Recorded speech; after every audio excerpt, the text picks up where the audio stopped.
அதாவது இன்னைக்கு வந்து 20ஆம் தேதி தமிழக வெற்றி கழக தலைவர் மரியாதைக்குரிய திரு விஜய் அவர்களுக்கு போராட்டங்களுக்கு வராமல் இருந்தாங்க.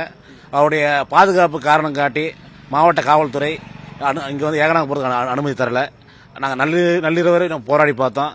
அவருக்கு வந்து அங்கே தெளிவாக சொல்லிட்டாங்க, அவருக்கு இங்கே வந்து பாதுகாப்பு இல்லை, இது வந்து தமிழ்நாடு அரசு பாதுகாப்பு தர முடியாது.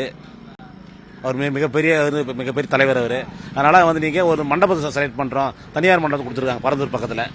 இதை நாங்கள் அதாவது எங்களுடைய முடிவு பிரகாரம் நாங்கள் அந்த இடத்துல அவாய்ட் பண்ணியிருக்கலாம். சரி, இருந்தாலும் அவர் விஜய் அவர்களும் நான் மக்களை சந்திக்க வரேன், எங்கே இருந்தாலும் பரவாயில்ல, நாங்கள் மண்டபத்துக்கு வெளியில் தான் சந்திக்க போகிறேன், மண்டபத்துக்கு உள்ளே கிடையாது, அவர் வந்து ஓப்பனில் தான் பார்க்க போகிறாருங்க. அதனால் நான் மண்டபத்தையும் வரேன்னு சொல்லிட்டாங்க. அதனால் வந்து தளபதி அவர்களை பார்க்க நீங்கள் பார்த்துருப்பீங்க, வாகனம் எல்லா 13 கிராமங்களும் ஜனங்கள் புறப்படுறாங்க. ஏறக்குறைய ஒரு 2000 பேர் மேலே அங்கே மண்டபத்தில் திருவிழா. இன்னைக்கு வேலைக்கெல்லாம் போகல அப்படின்ற மாதிரி சொன்னாங்க. ஆமாம், யாரும் போக மாட்டாங்க சார். ஏன்னா இது 13 கிராம மக்களும் பார்த்தீங்க நிறைய வந்து பாதிப்பு தான் இருக்குது. இதை பார்த்து இல்லையா நம்ம தம்பியில் எவ்வளோ பேர் இருக்காங்க பாருங்க. இதெல்லாம் ப்ளஸ் பர்சன் அவங்க வந்து விஜய் மேலே ரொம்ப ஆர்வமான தம்பிகள் நிறைய பேருங்க. அவரோட ஃபாலோவர்ஸ் இருக்காங்க. அவங்க எல்லாமே பார்த்தீங்கன்னா விஜய் நம்ம களத்துக்கு வரதான் ஆசைப்பட்டாங்க.